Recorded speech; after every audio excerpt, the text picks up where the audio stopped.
দর্শক, এই মুহূর্তে আমরা রয়েছি doctor Mahbubur Rahman Molla institute and science and technology কলেজের সামনে।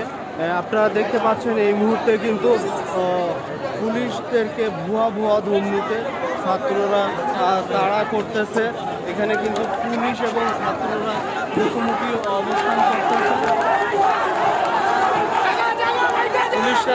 পুলিশ কিন্তু এখানে এসেছিল পরিস্থিতি নিয়ন্ত্রণে নিয়ে আসার জন্য, কিন্তু তাদেরকে কিন্তু ভুয়া ভুয়া সম্বোধন করে এখান থেকে তেড়ে দেওয়া হচ্ছে। আমরা যেটি দেখতে পাচ্ছি, ছাত্ররা কিন্তু তাদের পিছনে রুখে আসছে এবং তাদেরকে এখান থেকে একটু আগে কিন্তু সোহরাওয়ার্দী এবং কবি নজরুল কলেজের শিক্ষার্থীরা কিন্তু মোল্লা কলেজ কিন্তু ভাঙচুর করে